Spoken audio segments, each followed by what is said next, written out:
Ici, on va faire un exercice de topologie réelle qui est plutôt amusant. C'est de regarder l'intérieur des polynômes qui sont scindés à racine simple sur R. Ok. Donc le dessin qu'il faut avoir, c'est les polynômes qui ont exactement n racines.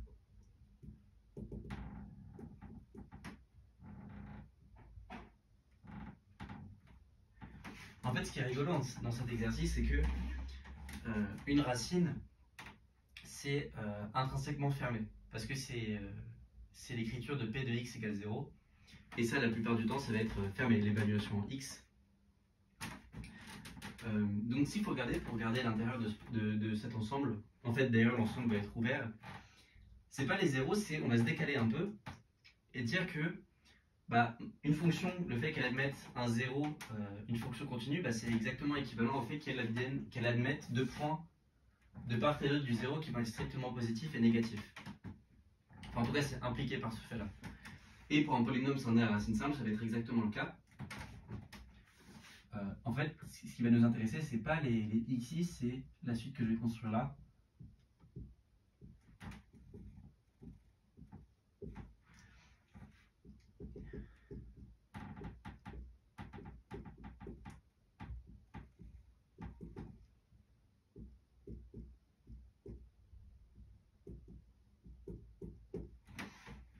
C'est la suite des entourages des x1.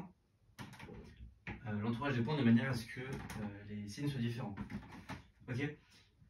Là, c'est quelque chose qui est intrinsèquement ouvert parce que on regarde des points qui sont strictement positifs ou strictement négatifs, et ça, c'est ouvert. Enfin, la condition de stricte ouverture. Ok, donc pourquoi ça existe? Il faut quand même qu'on utilise le fait qu'on a un polynôme scindé à racine simple. En gros, l'idée, c'est que quand tu as un polynôme scindé à racine simple, ici, P' de x1, c'est différent de 0. Sinon, ça serait une racine double du polynôme. Donc, la tête qu'il a, P au voisinage de x1, c'est un truc comme ça. Si on zoome assez, ça a une tête comme ça. Donc, on voit qu'on peut choisir deux points proches de x1 qui vont vérifier cette condition-là. On fait ça pour toutes les racines x1 jusqu'à xn. On s'arrange pour que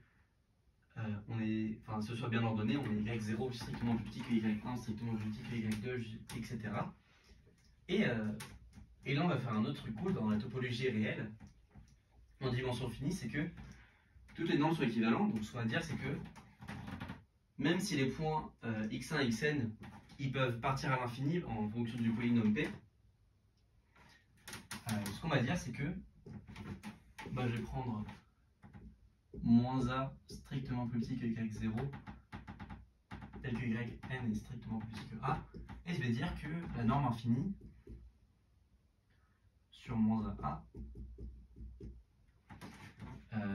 c'est une norme. Ça veut rien dire, mais la norme infinie sur moins a,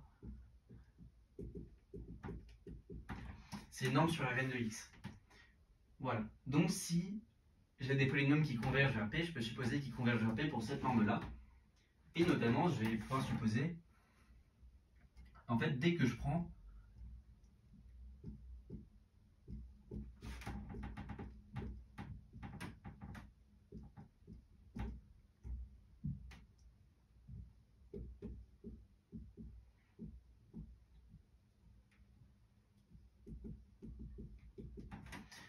un polynôme dont la norme est trop faible pour impacter ce qui se passe au niveau des y0,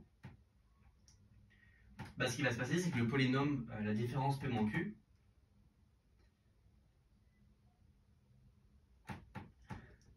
si j'ajoute un polynôme Q qui est très faible au niveau de y0, ce qui va se passer, c'est que le polynôme il va encore avoir garder le même signe sur les y0, y1, et donc il va avoir n plus un point où il change de signe, et donc il va avoir n racines.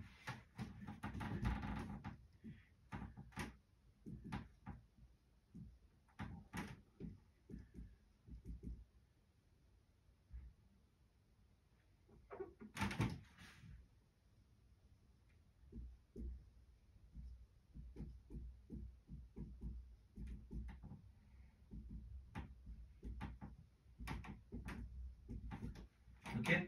Et comme j'avais dit au début, le fait d'avoir autant d'alternance de signes, ça implique d'avoir au moins n racines. Donc P plus Q à n racines. Ça va pas forcément être les xi, comme je disais, les zéros, c'est pas un truc qui est intrinsèquement fermé, ça bouge. Par contre, le fait qu'on a quelque chose qui soit strictement positif, ça c'est bien. Et donc il est sain des racines simples. Et en conclut, on montre comme ça que l'ensemble des polynômes sains des racines simples sur R, bah, c'est un ouvert.